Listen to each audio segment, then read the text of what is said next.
students, it is video number 24 of chapter light reflection and refraction class 10th, and today we discuss most important topic of this chapter, that is ray diagram. Yes, ray diagram for convex lens. So let's start.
तो चलिए start करते हैं हम आज का topic, that is रे diagram. अब सुनो, रे डायग्राम को समझने के लिए अगर आपको चाहते हो कि आपको रे डायग्राम अच्छे से आए तो आपको वीडियो नंबर 22 और 23 अच्छे से क्लियर होनी चाहिए, जिसके अंदर हमने इमेज फॉर्मेशन रूल और साइन कन्वेंशन को डिस्कस किया था। मैं जल्दी से उसको रिपीट कर देता हूं। इमेज फॉर्मेशन रूल बड़े सिंपल थे। अगर रे प्रिंसिपल एक्सिस के पैरेलल आती है तो वो फोकस से पास होती है, अगर वो फोकस से आएगी तो प्रिंसिपल एक्सिस के पैरेलल जाएगी, और अगर वो ऑप्टिकल सेंटर से पास करती है तो वो अनडेविएटेड पास होती है। रही बात साइन कन्वेंशन की, तो साइन कन्वेंशन रूल भी बड़े सिंपल थे। हर एक डिस्टेंस हमें ऑप्टिकल सेंटर से मेजर करनी होती थी। जो हाइट प्रिंसिपल एक्सिस से ऊपर मेजर करते थे वो पॉजिटिव होती थी, जो हाइट प्रिंसिपल एक्सिस से नीचे होती थी उसको हम नेगेटिव लेते थे। जो डिस्टेंस हम लेफ्ट हैंड साइड से राइट हैंड साइड मेजर करते थे वो पॉजिटिव होती थी, और जो राइट हैंड साइड से लेफ्ट हैंड साइड मेजर करते थे वो नेगेटिव होती थी। इन सब इंफॉर्मेशन के बाद ये टेबल आपको अच्छे से लर्न होनी चाहिए, क्योंकि ये टेबल आपको ये बताती है कि ऑब्जेक्ट की पोजीशन कहां पर होगी लेंस के सामने, और उसके बदले में इमेज कहां पर बनेगी, मतलब कहां पर ऑब्जेक्ट रखने पर कहां पर इमेज बनेगी। ये इंफॉर्मेशन आपको कब पता चलेगी, जब आपको ये टेबल लर्न होगी।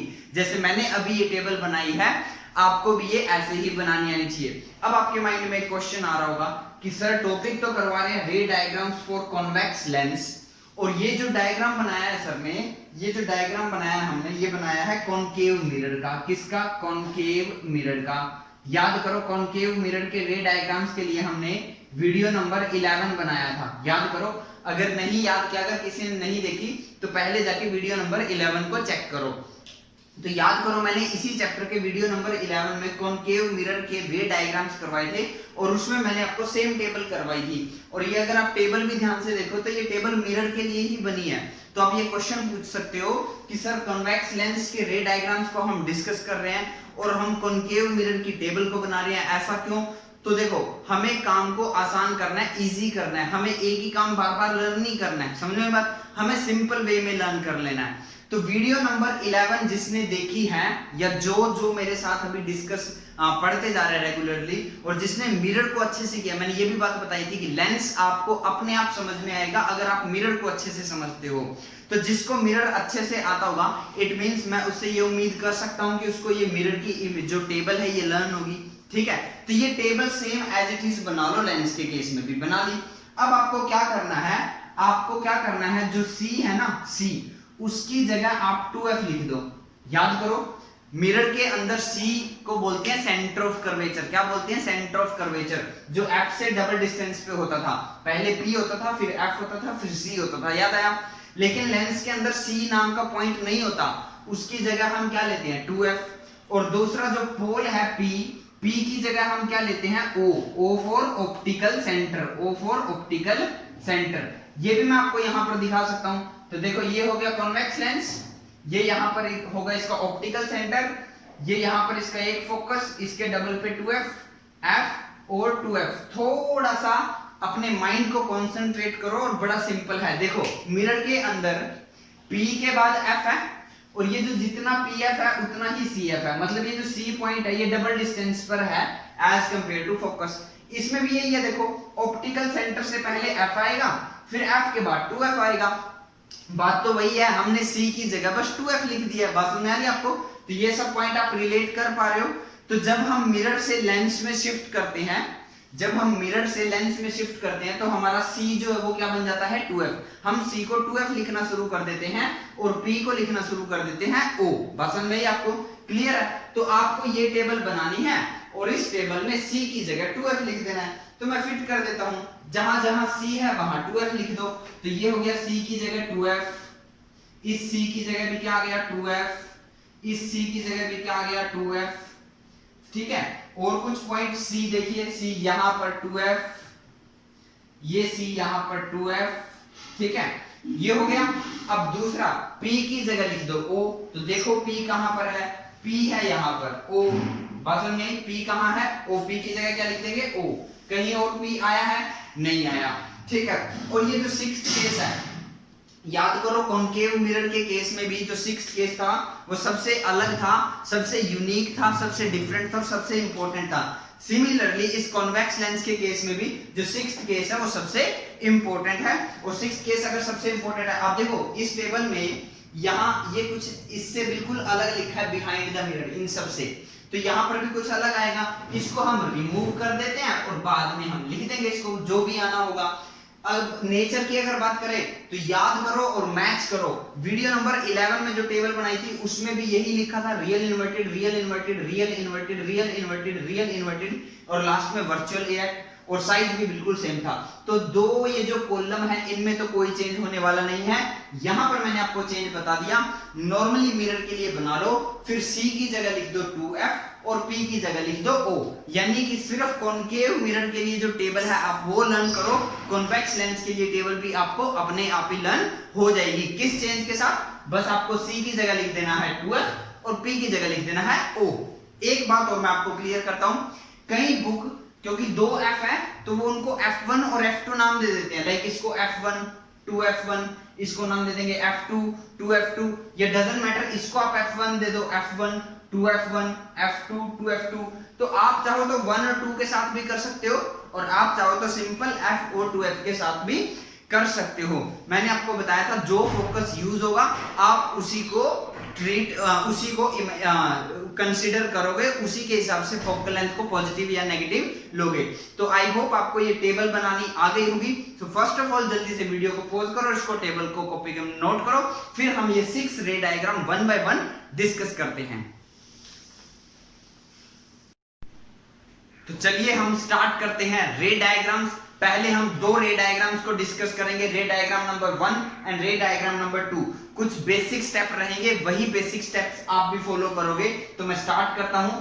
फर्स्ट ऑफ ऑल बनाइए कॉन्वेक्स लेंस ऐसे, फिर आप इसके बिल्कुल सेंटर में पॉइंट डिसाइड कीजिए जिसका नाम रखिए O। फिर आप बनाइए प्रिंसिपल एक्सिस, तो ये बना दिया हमने प्रिंसिपल एक्सिस। समझ में आ रही बात? बिल्कुल यही स्टेप फॉलो करने हैं। मैं 6 के 6 रे डायग्राम में ऐसे ही बनाऊंगा, पहले कॉन्वेक्स लेंस, फिर ऑप्टिकल सेंटर, फिर प्रिंसिपल एक्सिस।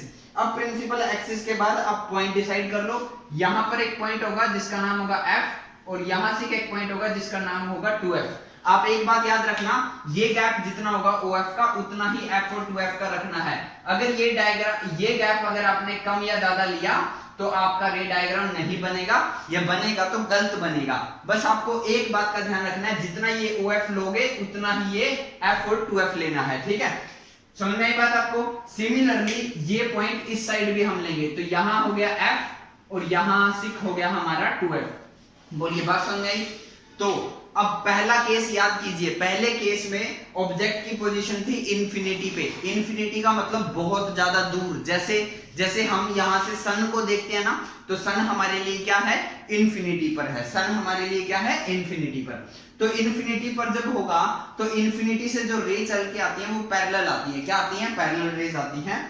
तो हम रे बनाते हैं, तो ये हमने दिखा दिया कि बहुत दूर से रे आई चलकर इंफिनिटी से, तो इसलिए हमने डॉटेड यूज कर दिया स्टार्टिंग में। ठीक है, बहुत दूर से रे आई है। बहुत दूर से रे आई, ये पहुंची ऐसे। क्या ये रे है? नहीं है। क्यों? क्योंकि इस पे एरो नहीं है। तो मैं इस पर जब एरो लगाऊंगा तब ही ये रे बनेगी। एक बात और आप याद रखना, रे को कहां से मोड़ना, बेंड करना शुरू करना है, रे को सेंटर में से मोड़ना शुरू करनी है। तो अब रूल याद करो, इमेज फॉर्मेशन रूल। जो रे प्रिंसिपल एक्सिस के पैरेलल आती है वो कहां से पास होती है? फोकस से। तो इस फोकस से वो पास हो जाएगी। तो ये देखो मैंने बीच में से मोड़ दिया और ये ऐसे यहां से पास हो गई। बात समझ आई आपको? तो ये हमारा था यहां पर फोकस। समझ में आई बात? क्लियर? तो ये फोकस से पास हो गई। नेक्स्ट एक रेज और लेके आएंगे हम, वो भी इंफिनिटी से आई, बहुत दूर से आई। तो ये parallel to the principal axis आई और यहां से मुड़कर ये ऐसे चली गई। देखो समझ में आई बात? तो हमने 2 रेज का यहां पर यूज किया। मैंने बताया था इमेज बनाने के लिए हम मिनिमम 2 रेज का यूज करेंगे। आप चाहो तो 3 रेज का यूज कर सकते हो, नो प्रॉब्लम। तो हमने 2 रेज का यूज किया, दोनों रे प्रिंसिपल एक्सिस के पैरेलल आई। तो रिफ्रैक्शन के बाद लेंस में से रिफ्रैक्शन हुआ ना। क्यों? क्योंकि देखो लेंस के बाहर क्या है, लेंस के बाहर यहां पर एयर है, यहां पर भी एयर है और इसके अंदर क्या है? इसके अंदर है ग्लास। तो जब एयर से ग्लास में एंटर करेगी तो रिफ्रैक्शन होगा ना, और फिर ग्लास से एयर में एंटर करेगी तो फिर रिफ्रैक्शन होगा। तो वो यहां से जाएगी और यहां पर हमारी क्या बन जाएगी? इमेज। आई फॉर इमेज और ओ फॉर ऑब्जेक्ट कितनी दूर रखा है? इन्फिनिटी पर। तो देखो पहला केस क्लियर हो गया। ऑब्जेक्ट कहां था? इन्फिनिटी पर। इमेज कहां बनी? फोकस पर बनी इमेज, फोकस पर। इमेज कैसी है? Real inverted. रियल इमेज क्या होती है? जब रेज सच में मिलती है, ये दोनों रेज सच में मिली है ना, तो इसलिए इमेज क्या है? Real and inverted. और पॉइंट साइज है, देखो ऑब्जेक्ट कितना बड़ा था इन्फिनिटी पर, लाइक हम सन को ही देख रहे थे, तो सन कितना बहुत बड़ा है, बहुत बड़ा। और उसकी जो इमेज बनी वो कितनी बनी? Point size. तो इमेज क्या है? Point size. आई होप ये आप सबको क्लियर होगा। दूसरी बात, ये सब आपने किया है अपनी नॉर्मल लाइफ में। आपने देखा होगा जनरली बच्चे क्या करते हैं, उनके हाथ में एक ग्लास सा होता है, एक्चुअली में वो लेंस होता है, और वो सन को सन के साइड में, सन के सामने रखकर कंसंट्रेट करते हैं एक पेज के ऊपर, और एक पेज के ऊपर हमें काफी ब्राइट डॉट स्पॉट नजर आना शुरू हो जाता है और थोड़ी देर बाद वो जलना शुरू कर देता है ना, बर्न होना शुरू हो जाता है। तो बच्चे उस ग्लास की हेल्प से, उस लेंस की हेल्प से उस पेपर को जलाते हैं। वो एक्चुअली में यही वाला है। बात समझ आई आपको? यही वाला केस वो कर रहे हैं। तो पॉइंट साइज इमेज बन जाती है। वो जो पॉइंट साइज ब्राइट स्पॉट बनता है ना पेपर के ऊपर, वो सन की इमेज होती है एक्चुअली में, एक जगह पर कॉन्सेंट्रेट होती है। जो आजकल सोलर पैनल्स आते हैं ना, उनके अंदर यही तो कॉन्वेक्स लेंस ही तो यूज होता है। समझ में बात? किस वजह से? इसी वजह से। समझ में बात? अच्छा, अब हम बात करते हैं यू वी एफ वगैरह की, वो क्या क्या होंगे। तो देखो यू तो मैंने आपको बता ही रखा है, हमेशा नेगेटिव होता है। हमेशा नेगेटिव होता है। क्यों? क्योंकि ऑब्जेक्ट तो हमेशा हमें लेंस या मिरर जो भी हो लेफ्ट हैंड साइड में रखना है। तो लेफ्ट हैंड साइड में रखेंगे तो u क्या हो गया? इंफिनिटी। v क्या होता है? v होता है डिस्टेंस ऑफ इमेज। v क्या होता है? Distance of image. Distance of image मतलब इमेज कितना दूर बना। अब इमेज अगर इस साइड बनता तो नेगेटिव, इस साइड बना तो पॉजिटिव। तो v क्या आ गया? पॉजिटिव। अब फोकल लेंथ, फोकल लेंथ होती है O से लेके ऑप्टिकल सेंटर से फोकस के बीच की डिस्टेंस। तो O से लेके F के बीच की ये जो डिस्टेंस है ना, इतनी ही डिस्टेंस ये है। बट अगर मैं इसको कंसीडर करूं तो नेगेटिव, इसको कंसीडर करूं तो पॉजिटिव। तो क्या लेंगे? तो मैंने बताया था जो फोकस यूज होगा आप उसी को यूज करोगे। ये फोकस यूज होता तो फोकल लेंथ हो जाती नेगेटिव, क्योंकि ये फोकस यूज हुआ है तो इसलिए फोकल लेंथ क्या हो गई? पॉजिटिव। तो फोकल लेंथ भी क्या आ गई? पॉजिटिव। बोलिए बात समझ में आई? तो यहां पर आपको पता लग गया u क्या है? Minus infinity. ये इंफिनिटी का सिंबल है, डबल जीरो नहीं है, इंफिनिटी का सिंबल है। v क्या है? पॉजिटिव। और फोकल लेंथ भी क्या है? पॉजिटिव। अब जल्दी से हम सेकंड पर आते हैं। फिर से वही स्टेप, क्या पहले बनाओ? क्या? Convex lens. फिर इसके सेंटर में डिसाइड करो पॉइंट, ऑप्टिकल सेंटर। फिर बनाओ प्रिंसिपल एक्सिस, ये बना दिया प्रिंसिपल एक्सिस। अब पॉइंट डिसाइड कर लो। तो यहां पर हो गया f और यहां पर हो गया 2f। सिमिलरली यहां 6 हो जाएगा f और यहां का हो जाएगा 2f। बेसिक प्रिंसिपल क्या है डायग्राम बनाने का? कि ये गैप आपको बराबर रखना है। ये गैप अगर कम ज्यादा लिया तो डायग्राम ऑटोमेटिकली गलत हो जाएगा। सेकंड केस में ऑब्जेक्ट कहां होता है? Beyond 2f। बियॉन्ड 2f का मतलब 2f से दूर, मतलब इंफिनिटी से पास तो आ गया बट अभी दूर है। तो हम रख देते हैं ऑब्जेक्ट को कहीं पर भी, लाइक हमने ऑब्जेक्ट को रख दिया यहां पर, ठीक है। ऑब्जेक्ट का नाम रख देंगे कुछ भी, ए बी, तो हमने ऑब्जेक्ट का नाम रख दिया ए बी। समझा नहीं बात? ए जो है ऑब्जेक्ट के वो पैर हैं और बी जो है वो सर है, हेड है। समझ में आ गया बात? तो दो रेज मिलाकर हमें बनाना है। अब फर्स्ट ऑफ ऑल आप ये, अब आप अगर आपको ये टेबल याद होगी तो आपको पता होगा कि जब ऑब्जेक्ट बियॉन्ड 2f होता है तो इमेज कहां बनती है? f और c, f और c के बीच में। ये जो c था यहाँ पर, c को हम क्या लिखते हैं? 2f। c को क्या लिखते हैं? 2f। तो बिटवीन f एंड 2f, ये f और 2f, इनके बीच में कहीं इमेज बनने वाली है। समझ में आ रही बात आपको? इनके बीच में कहीं इमेज बनेगी। तो इनके बीच में कहीं इमेज बनेगी तो यहाँ कहीं बनानी पड़ेगी ना इमेज हमें। समझ में आ रही बात? तो देखते हैं कैसे। तो एक रे गई parallel to the principal axis, और जो ray parallel to the principal axis जाती है वो कहां से पास होती है? वो पास होती है फोकस से। ठीक है। दूसरी जो रे पास कराई हमने, वो रे पास करा दी हमने ऑप्टिकल सेंटर से। किससे पास कराई? ऑप्टिकल सेंटर से। और अगर आपको याद हो, जो रे ऑप्टिकल सेंटर से जाती है उसके पाथ में चेंज नहीं होता, वो हमेशा सीधी चली जाती है। समझ में आ रही बात आपको? वो हमेशा स्ट्रेट पास होती है। तो ये स्ट्रेट पास हुई। जहां ये दोनों रे मिली, कहां मिली ये दोनों रे? यहां पर बन गई इमेज। इमेज का नाम रख दिया a डैश b डैश। बोलिए समझ में आया? a dash b dash. तो देखो ऑब्जेक्ट कहां है? Beyond 2f। इमेज कहां बनी? f एंड 2f के बीच में बन गई। इमेज रियल इन्वर्टेड है क्योंकि दोनों रे सच में मिली है और छोटी है। देखो ऑब्जेक्ट का साइज कितना है और इमेज का साइज कितना है, तो छोटी इमेज बनी है। अब बात करते हैं पॉजिटिव और नेगेटिव की। तो देखो फोकल लेंथ क्या होती है? O से लेके F के बीच की जो डिस्टेंस होती है उसको बोलते हैं फोकल लेंथ। O से लेके F के बीच की जो डिस्टेंस होती है उसको बोलते हैं फोकल लेंथ। ये फोकस यूज नहीं हुआ है, ये फोकस यूज हुआ है, तो इसलिए फोकल लेंथ आ गई पॉजिटिव। अब O से लेके A के बीच की जो डिस्टेंस होती है, O से लेके A के बीच की जो डिस्टेंस होती है उसको बोलते हैं U, डिस्टेंस ऑफ ऑब्जेक्ट। क्योंकि हर एक डिस्टेंस हमें ऑप्टिकल सेंटर से मेजर करनी होती है। तो यहां से मैं मेजर करूंगा ऑब्जेक्ट कितनी दूर है O से लेके A के बीच की डिस्टेंस, तो OA क्या हो गया? U, distance of object. और वो क्या आएगा? नेगेटिव। क्यों? क्योंकि इस साइड है। अब OA डैश क्या होगा? OA डैश होगा V, that is distance of image. Distance of image OA dash. देखो मैं कहां से कहां जा रहा हूं मेजर करते हुए, OA डैश। देखो OA dash left hand side से राइट हैंड साइड पॉजिटिव। और इसको देखो OA को, OA मैं कैसे में जा रहा हूं? राइट हैंड साइड से लेफ्ट हैंड साइड, तो क्या आएगी? नेगेटिव। H क्या होता है? H होता है हाइट ऑफ इमेज। H क्या होता है? Height of object. Principal axis से ऊपर है तो पॉजिटिव। H डैश क्या होता है? Height of image. Height of image जिसका नाम है A डैश B डैश, और वो क्या आएगा? नेगेटिव। क्यों? क्योंकि प्रिंसिपल एक्सिस से नीचे है।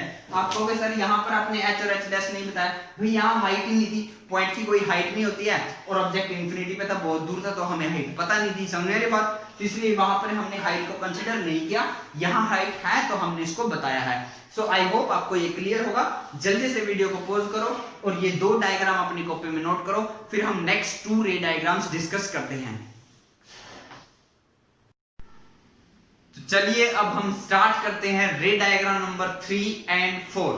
सो फर्स्ट ऑफ ऑल 3 को हम स्टार्ट करेंगे। बेसिक स्टेप वही रहेंगे। क्या?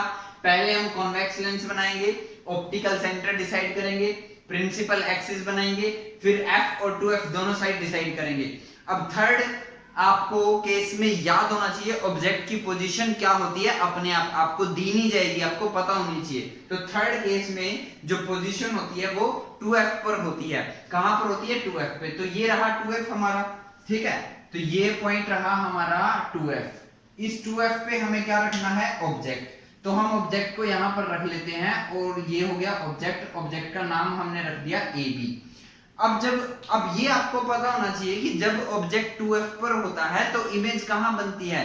तो इमेज भी 2F पर ही बनती है। ये आपको इंफॉर्मेशन याद होनी चाहिए, आपको एग्जाम में दी नहीं जाएगी, ठीक है। तो जब ऑब्जेक्ट 2F पर होता है तो इमेज भी 2F पर ही बनती है, यानी इस 2F पर इमेज बनेगी। पहले ही पता चल गया ना आपको? तो पहले ही पता चल गया तो आप डिसाइड कर लो यहां से हमें दोनों रेज को आपस में मिलाना पड़ेगा डेफिनेटली। तो मिलाते हैं और स्टार्ट करते हैं। एक रे जाएगी parallel to the principal axis, और जो रे जाती है parallel to the principal axis वो कहां से पास होती है? फोकस से। तो वो पास हो गई हमारी फोकस से। समझ में बात? कहां से? फोकस से। नेक्स्ट एक रे हम निकालेंगे ऑप्टिकल सेंटर से। कहां से निकालेंगे? ऑप्टिकल सेंटर से। और जहां ये दोनों रेज आपस में एक दूसरे को कट करेंगी वहां पर क्या बन जाएगी? इमेज। वहां पर क्या बन जाएगी? इमेज। तो दोनों ने जहां पर कट किया वहां पर क्या बन गई, इमेज, और इमेज का नाम हमने रख दिया a डैश b डैश। बात समझ में आई? अब जब आपको ये पता था पहले ही कि जब ऑब्जेक्ट 2f पर रखा होता है तो इमेज 2f पर बनती है, तभी तो आप इसको इजीली बना पाए।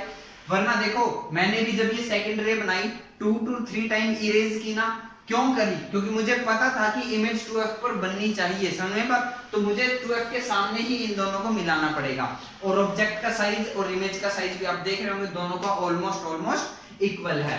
जो इसको क्या बोलते हैं हम h, और इसको क्या बोलते हैं हम h डैश। बात समझ में आई आपको? क्लियर है? तो ये बनेगी हमारी रे डायग्राम नंबर 3। अब बात करते हैं हम पॉजिटिव और नेगेटिव की। अच्छा एक बात और देख लीजिए, देखो एट 2f ऑब्जेक्ट भी इमेज कहां बनी 2f पर, और रे सच में मिली है तो रियल और इन्वर्टेड है, और सेम साइज है। सेम साइज का मतलब जितनी हाइट ऑब्जेक्ट की है उतनी ही हाइट इमेज की है। नेक्स्ट अगर बात करें अब हम नेचर की, तो देखो O से लेके F की जो डिस्टेंस है उसको बोलते हैं फोकल लेंथ, और क्योंकि ये फोकस यूज हुआ है तो फोकल लेंथ क्या आ जाएगी, पॉजिटिव। तो ये फोकल लेंथ आ गई पॉजिटिव। O से लेके A के बीच की डिस्टेंस OA, मैं कैसे जा रहा हूं देखो पढ़ते हुए, OA राइट हैंड साइड से लेफ्ट हैंड साइड, तो क्या आ गया, negative. V OA dash, OA dash क्या होगा V, और वो क्या आएगा, पॉजिटिव। H क्योंकि प्रिंसिपल एक्सिस से ऊपर है तो पॉजिटिव, और H डैश क्योंकि प्रिंसिपल एक्सिस से नीचे है तो इसलिए नेगेटिव। बात समझ में आपको? क्लियर है? तो ये पॉजिटिव नेगेटिव भी आपने डिसाइड कर लिए। अब आते हैं रे डायग्राम नंबर 4 में। फिर से क्या करेंगे, वही कॉन्वेक्स लेंस, वही ऑप्टिकल सेंटर, वही प्रिंसिपल एक्सिस, और दोनों साइड में f और 2f डिसाइड किया। अब फोर्थ केस में जो पोजीशन होती है ऑब्जेक्ट की वो होती है between 2f and f, 2f और f के बीच में। 2f और f के बीच में हमने यहां पर रख लिया ऑब्जेक्ट, और ऑब्जेक्ट का नाम रख दिया लेट AB। अब आप ये पहले पता करोगे, पहले डिसाइड करोगे कि इमेज बनानी कहां है। तो जब ऑब्जेक्ट 2f और f के बीच में होता है तो इमेज बियॉन्ड 2f बनती है, मतलब 2f से दूर आप कहीं भी बना देना, डजंट मैटर कितना पास बनाओगे कितना दूर बनाओगे, बस बियॉन्ड 2f आपको बनाना है। तो स्टार्ट करते हैं। एक रे जाएगी parallel to the principal axis, और जो रे जाती है parallel to the principal axis वो कहां से पास होती है, वो पास होती है फोकस से। कहां से पास होती है, फोकस से। तो ये हो गया हमारा फोकस से पास।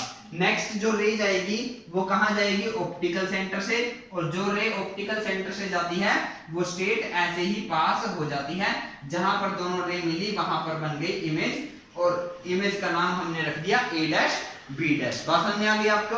रे सच में मिली है तो इमेज रियल और इन्वर्टेड है, और अब की बार लार्ज साइज है। देखो पहले केस में पॉइंट साइज थी, दूसरे केस में डिमिनिश्ड मतलब छोटी थी, थर्ड केस ये जो था देखो सेम साइज था, और फोर्थ केस में लार्ज होगी। देखो AB ऑब्जेक्ट की हाइट इतनी है और इमेज की हाइट कितनी है, तो लार्जर इमेज बनी ना। अब बात करते हैं पॉजिटिव और नेगेटिव की। तो ये फोकस यूज हुआ है तो इसलिए फोकल लेंथ क्या हो गई, पॉजिटिव, और U जो होता है वो हमेशा नेगेटिव होता है, क्योंकि ऑब्जेक्ट तो हमेशा हमें लेंस के लेफ्ट हैंड साइड में ही रखना है। आप देख भी सकते हो OA को क्या बोलूंगा, U, तो मैं कैसे जा रहा हूँ, राइट हैंड साइड से लेफ्ट हैंड साइड, और इंसिडेंट रेज आ रही है लेफ्ट हैंड साइड से राइट हैंड साइड, तो अपोजिट चल रहे हैं इसलिए OA आ गया नेगेटिव।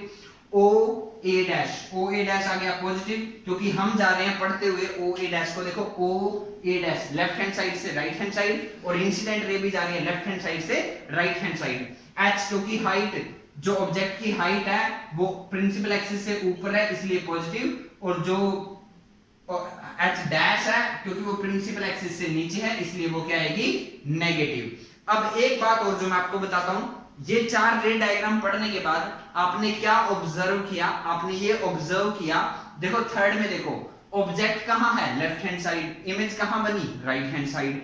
फोर्थ केस में ऑब्जेक्ट कहां है, लेफ्ट हैंड साइड, इमेज कहां बनी, राइट हैंड साइड। और इसी वीडियो में अभी पिछले जो 2 डायग्राम पढ़े थे उसमें भी आपने देखा था ऑब्जेक्ट होता था लेफ्ट हैंड साइड में, इमेज बनती थी राइट हैंड साइड में। यानी पहले 4 केस में आप ऑब्जर्व कर रहे हो कि ऑब्जेक्ट होता है लेफ्ट हैंड साइड में, इमेज बनती है राइट हैंड साइड में। ये बात ध्यान रखना, क्योंकि जब मैं डायग्राम नंबर 6 बनवाऊंगा तब ये मैं आपको दोबारा से डिस्कस करूंगा। सो जल्दी से वीडियो को पॉज करो और इन 2 डायग्राम्स को कॉपी में नोट करो, फिर बचे हुए हम 2 डायग्राम को भी कंप्लीट करते हैं। अब हम स्टार्ट करते हैं रे डायग्राम नंबर 5 को। रे डायग्राम नंबर 5 के केस में ऑब्जेक्ट होता है फोकस पर, तो ऑब्जेक्ट को हम रखते हैं फोकस पर। तो ये रख दिया हमने यहाँ पर ऑब्जेक्ट, और ऑब्जेक्ट का नाम रख दिया ए बी। कहां पर रखा? फोकस पर। अब याद करो, जब ऑब्जेक्ट फोकस पर होता है तो इमेज कहां बनती है, और याद कब करोगे? जब ये आपको टेबल अपने आप बिना देखे बनानी आती होगी। तो जब ऑब्जेक्ट फोकस पर होता है तो इमेज कहां बनती है? इन्फिनिटी पे। ये सिंबल है इन्फिनिटी का, डबल जीरो नहीं है, ये सिंबल है इन्फिनिटी का। तो इन्फिनिटी पे बनानी है, बहुत दूर इमेज हमें बनानी है। तो ठीक है, स्टार्ट करते हैं। एक रे जाएगी parallel to the principal axis, और जो रे जाती है parallel to the principal axis वो कहां से पास होती है? फोकस से। तो ये पास हो गई फोकस से। दूसरी रे जाएगी ऑप्टिकल सेंटर से, दूसरी रे जाएगी ऑप्टिकल सेंटर से। तो आप इन दो रेज को ध्यान से देखो, दोनों रेज एक दूसरे के पैरेलल हैं, दोनों रेज एक दूसरे के पैरेलल है, नजर आ रही है?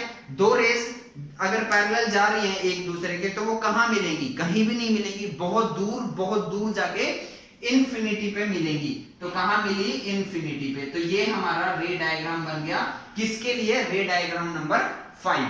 अब हम बात करते हैं कौन सी चीज पॉजिटिव है और कौन सी चीज नेगेटिव है। तो देखो OF क्या होता है? फोकल लेंथ, और क्योंकि ये फोकस यूज हुआ है तो इसलिए पॉजिटिव। नेक्स्ट OA क्या होता है? डिस्टेंस ऑफ ऑब्जेक्ट, जो क्या लेनी है? नेगेटिव। नेक्स्ट OA डैश, अब A डैश तो यहाँ कहीं बना ही नहीं ना, क्योंकि इमेज कहाँ बनी? इन्फिनिटी पे, उस साइड ही बनी है, तो हम इसको V लेंगे और क्या लेंगे? पॉजिटिव। अब H की बात करें तो वो क्योंकि ऊपर है तो इसलिए वो क्या आया? पॉजिटिव। और H डैश क्योंकि हाइट तो हम डिसाइड ही नहीं कर सकते क्योंकि इमेज कहां बनी है? इन्फिनिटी पे, तो उसको भी हम रहने देते हैं। तो बात समझ में? तो बड़ा सिंपल था हमारा रे डायग्राम नंबर 5। क्या था कि जब ऑब्जेक्ट फोकस पर होता है तो इमेज इन्फिनिटी पे बन सकती है। इस टेबल को आप और भी तरीके से लर्न कर सकते हो। देखो कैसे, फर्स्ट केस को और फिफ्थ केस को आपस में ध्यान से देखो, टोटली एक दूसरे के रिवर्स है ये दो। एट इन्फिनिटी, एट इन्फिनिटी, बिल्कुल रिवर्स है ना। ये थर्ड केस आप याद रख सकते हो, कैसे? जब ऑब्जेक्ट 2f पर होता है तो इमेज भी 2f पर ही बनती है, समझ में बात? और ये डायग्राम नंबर सेकंड और फोर्थ देखो, बियॉन्ड 2f, इधर beyond 2f, between f and 2f, यहाँ बिटवीन f एंड 2f, आपस में रिवर्स है। तो तरीके बहुत सारे हैं हमारे पास याद करने के, बस ये आपको टेबल अच्छे से लर्न होनी चाहिए। तो जल्दी से डायग्राम नंबर 5 को कॉपी में नोट करो, और फिर हम सबसे इंपॉर्टेंट डायग्राम नंबर 6 को डिस्कस करते हैं। एक और बात, यहाँ पर भी ऑब्जेक्ट कहाँ है? लेफ्ट हैंड साइड में, इमेज कहाँ बनी? राइट हैंड साइड में। तो पहले 5 डायग्राम के अंदर आपने क्या नोट किया कि ऑब्जेक्ट होता है लेफ्ट हैंड साइड में, इमेज बनती है राइट हैंड साइड में। ये बात याद रखना क्योंकि ये डायग्राम नंबर 6 के लिए बहुत ज्यादा इंपॉर्टेंट है। तो चलिए अब हम स्टार्ट करते हैं सबसे इंपॉर्टेंट केस, सबसे यूनिक केस, रे डायग्राम नंबर 6 को। तो पहले क्या बनाएंगे?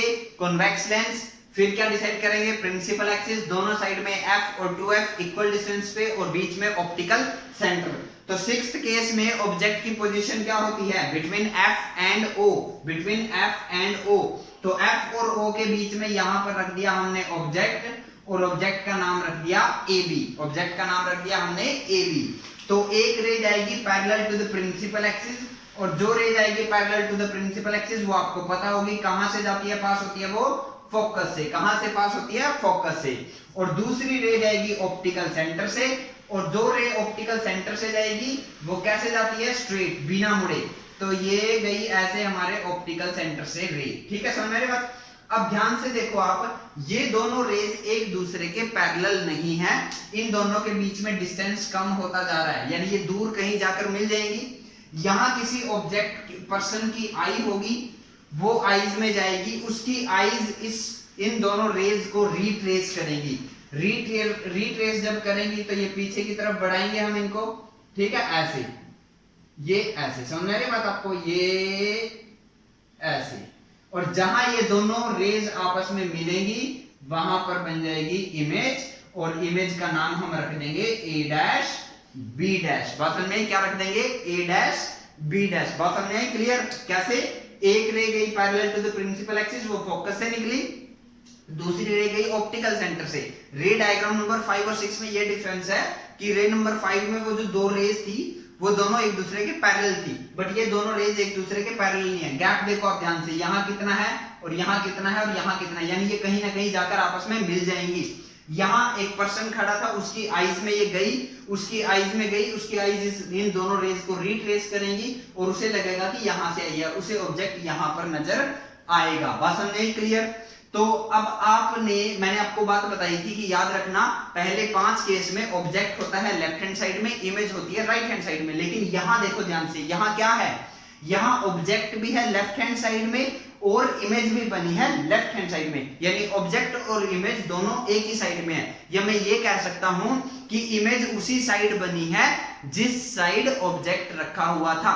तो देखो 6 नंबर केस में हमने पोजीशन ऑफ ऑब्जेक्ट तो बता रखी है बिटवीन एफ एंड ओ, और मैंने कहा था पोजीशन ऑफ इमेज मैं आपको बाद में बताऊंगा।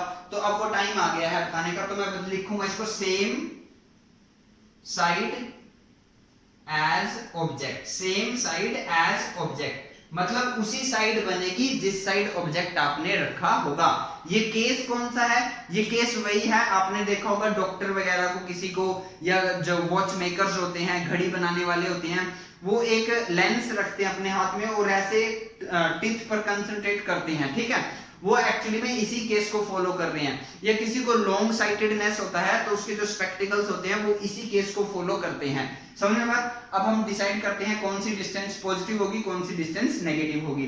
तो O से लेके F के बीच की जो डिस्टेंस होती है, O से लेके F के बीच की जो डिस्टेंस होती है उसको बोलते हैं फोकल लेंथ, और फोकल लेंथ पॉजिटिव लोगे या नेगेटिव? अब ये फोकस यूज नहीं हुआ है, ये फोकस यूज हुआ है, तो इसलिए फोकल लेंथ आएगी पॉजिटिव। OA क्या आएगा? डिस्टेंस ऑफ ऑब्जेक्ट नेगेटिव, क्योंकि इस साइड है। OA डैश भी क्या आएगा? नेगेटिव। तो सिर्फ ये 6th एक ऐसा केस है जिसमें V नेगेटिव होता है, बाकी सब में V पॉजिटिव था। अब H होता है height of object, height of object क्योंकि प्रिंसिपल एक्सिस से ऊपर है तो इसलिए आएगा पॉजिटिव। और A डैश B डैश होती है इमेज की हाइट, जिसको हम लिखते हैं H डैश, और जो भी क्योंकि वो भी प्रिंसिपल एक्सिस से ऊपर है तो इसलिए ये आएगा पॉजिटिव, ठीक है। अब एक बात और सुनो, मैंने बताया था अगर रेज सच में मिलती है तो इमेज कैसी होती है? रियल और इन्वर्टेड, जो पहले 5 केस में हो रहा था रेज सच में मिल रही थी। लेकिन इस केस में देखो रेज डॉटेड गई है, और मैंने बताया भी था जब रेज डॉटेड जाएं तो इमेज वर्चुअल बनती है। जब रेज सच में ना मिले, हमें मिलती हुई अपीयर हो, सिर्फ महसूस हो, अपीयर हुई ना इस आईज को कि ये यहां से आई होगी, समझ में बात? तो इसलिए ये इमेज क्या है? वर्चुअल और इरेक्ट, वर्चुअल और इरेक्ट। और एनलार्ज सबसे बड़ी इमेज बनेगी। देखो ऑब्जेक्ट का साइज कितना है और इमेज का साइज कितना है। एक बात और याद रखना, मैंने आपको ये पहले भी बताई है, दोबारा फिर बता रहा हूं, अगर इमेज की हाइट नेगेटिव आए, अगर इमेज की हाइट नेगेटिव आए तो समझ जाना इमेज जो है वो इन्वर्टेड है, इमेज जो है वो इन्वर्टेड है। और जो इमेज इन्वर्टेड होती है वो रियल भी होती है। अगर H डैश आ जाए हमारे पास पॉजिटिव, H डैश अगर पॉजिटिव आ जाए तो इमेज समझ जाना इरेक्ट होती है, और जो इमेज इरेक्ट होती है वो 100% वर्चुअल भी होती है। तो बहुत सारे हिंट होंगे आपके पास, अगर आप चैप्टर को अच्छे से करोगे तो कहीं ना कहीं से आप हिंट ढूंढ लोगे नेचर का। समझ में बात? दोबारा बता देता हूं, H डैश नेगेटिव आने का मतलब क्या है? H डैश नेगेटिव आने का मतलब है कि इमेज प्रिंसिपल एक्सिस से नीचे बनी है, प्रिंसिपल एक्सिस से नीचे बनी है तो मतलब वो उल्टी है, इन्वर्टेड है, और जो इमेज इन्वर्टेड होती है वो रियल भी होती है। अगर H डैश पॉजिटिव आया है तो मतलब वो प्रिंसिपल एक्सिस से ऊपर बनी है, मतलब वो इरेक्ट है, और जो इमेज इरेक्ट होती है, इरेक्ट का मतलब सीधी, जो इमेज इरेक्ट होती है वो वर्चुअल भी 100% होती है। तो वर्चुअल ढूंढने के बहुत सारे ऑप्शन है। रेज डॉटेड है इसलिए वर्चुअल है, रेज सच में नहीं मिली इसलिए वर्चुअल है, क्योंकि H डैश पॉजिटिव है इसलिए इमेज वर्चुअल है। तो बहुत सारे ऑप्शन होंगे आपके पास जिससे आप नेचर को पता कर सकते हो। तो ये थे हमारे 6 रे डायग्राम, किसके? कॉन्वेक्स लेंस के। इसमें सबसे इंपॉर्टेंट 6th रे डायग्राम है जो बहुत ज्यादा इंपॉर्टेंट है। इनमें से कोई डायरेक्ट एक रे डायग्राम 3 मार्क्स में डायरेक्ट आपसे पूछा जा सकता है। आपको सिर्फ ये बताया जाएगा कि कॉन्वेक्स लेंस है और ऑब्जेक्ट की पोजीशन ये है, रे डायग्राम बताओ, नेचर बताओ, यूवीएफ वगैरह, जो आपसे वो एक्स्ट्रा इंफॉर्मेशन कुछ भी ले सकता है। अदरवाइज इनका न्यूमेरिकल आता है और न्यूमेरिकल के अंदर ही इसका रे डायग्राम होता है। अगर न्यूमेरिकल के साथ रे डायग्राम आया तो क्वेश्चन 5 मार्क्स का होगा, अगर सिर्फ रे डायग्राम आया तो क्वेश्चन 3 मार्क्स का होगा। ये जरूर याद रखना। लेकिन 100% रे डायग्राम में पेपर में आकर रहेगा और आकर ही रहेगा। चाहे वो सिलेबस सीबीएसई कितना मर्जी कट कर ले ना कर ले, इस वक्त जो अभी सिलेबस कट हुआ है चाहे फिर भी हो, रे डायग्राम तो आकर ही रहेगा और इन्हीं 6 में से या जो पीछे हम 8 पढ़ चुके हैं उनमें से ही कोई एक रे डायग्राम आपके पास होगा। तो आज की इस वीडियो में इतना ही। जल्दी से वीडियो को पॉज करो, स्क्रीनशॉट लो, कॉपी में नोट करो। Thank you.